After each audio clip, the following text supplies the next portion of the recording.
जय गुरुदेव। अमर संदेश भाग 13।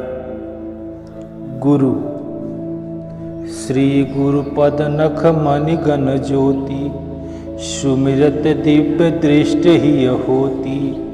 दलन मोह तम सोस प्रकाशु बड़े भाग्य उर आवहि जासु।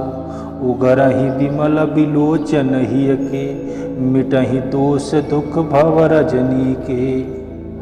परम संत बाबा जय गुरुदेव जी महाराज ने अपने सत्संग में बताया कि इंसान को कोई काम करने के लिए उसको एक उस्ताद की जरूरत पड़ती है। इंसान खुद ही कोई काम नहीं कर सकता। जिस तरह अनपढ़ को विद्या की प्राप्ति के लिए उस्ताद की जरूरत होती है, उसी तरह अज्ञानी जीव को परमात्मा की सच्ची भक्ति और उससे मिलाप का सच्चा मार्ग जानने के लिए गुरु की जरूरत होती है।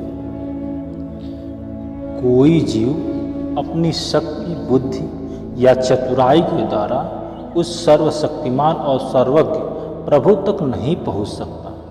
कोई जीव प्रभु से खुद नहीं मिल सकता जब तक वह खुद प्रभु उसको अपने पास न मिलाना चाहे। परमात्मा हर जीव के अंदर है, पर मिलता गुरु की दया और सहायता से है। परमात्मा की प्राप्ति के लिए उससे प्रेम होना जरूरी है।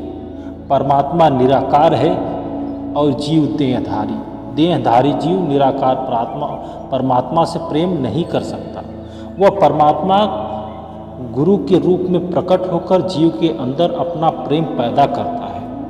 प्रेम को केवल प्रेम ही काट सकता है। जब तक हृदय में सतगुरु रूप में प्रकट हुए हरि का प्रेम पैदा न हो, जीवात्मा संसार का मोह कभी नहीं त्याग सकती। देहधारी परमात्मा सतगुरु का प्रेम ही जीवात्मा को संसार के प्रेम से मुक्त करके अपने साथ मिलाने का असल साधन है। प्रेम भक्ति से ही जीव को छुटकारा होता है और जीवात्मा को प्रेम भक्ति का आधार बख्शने के लिए वह कर्ता खुद साधु के रूप में प्रकट होता है। अनादिकाल से परमात्मा से बिछड़ करके रचना में भटक रहे जीवों के सिर पर अनगिनत कर्मों का बोझ लदा हुआ है। कोई जीव अपने बल या बुद्धि से यह कर्ज नहीं चुका सकता। अनादिकाल से प्रभु मिलाप का एक ही साधन चलता आ रहा है। वह साधन शब्द का नाम है, जिसकी प्राप्ति सतगुरु से होती है। गुरु से संतों का अभिप्राय अपने समय का जीवित गुरु है। पिछले समय में हो चुके परमात्मा पूर्ण होने के बावजूद हमारी कोई सहायता नहीं कर सकते। वे परमात्मा में समा चुके हैं। वे हमको उतने ही हमसे दूर हैं जितना परमात्मा। अगर हम उनसे सहायता ले सकते हैं तो फिर परमात्मा से क्यों नहीं ले सकते, जिसमें वे महात्मा समा चुके हैं। या तो हमें गुरु की ज़रूरत नहीं, या हमें समय के ऐसे पूर्ण सतगुरु की ज़रूरत नहीं जो परमात्मा से भी मिला हुआ हो और देह रूप में भी हमारे सामने हो। हमें ऐसे पूर्ण संत सतगुरु की ज़रूरत है जो हमारी लीव अंतर में नाम से जोड़ सके और उनके ध्यान द्वारा हम अपने मन और आत्मा में एकाग्रता पैदा कर सकें, परमात्मा के शब्द या नाम से जोड़ सके। यही कारण है कि संत महात्माओं की अनेक गद्दियाँ चली। गुरु नानक साहब, कबीर साहब, बाबा फरीद आदि गद्दी पर अनेक पूर्ण महात्मा आए, क्योंकि जीव अपने समय के जीवित सतगुरु से ही मार्गदर्शन और सहायता प्राप्त कर सकता है।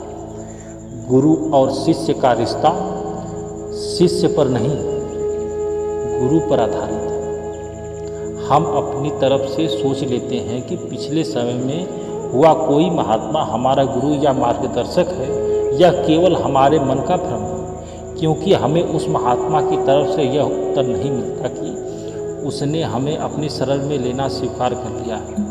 यदि लोग गुरु में हुए महात्माओं को टेक द्वारा भवसागर से पार हो सकते हैं, तो संसार के आरंभ में एक महात्मा अवतरित हो जाता और उसके बाद किसी दूसरे महात्मा को संसार में आने की क्या जरूरत थी। संसार के सब संतों ने गुरु प्रसाद या संतों की दया की जीव को मुक्ति का साधन माना। दया दाता की प्रसन्नता पर आधारित होता है, भिखारी की इच्छा पर नहीं।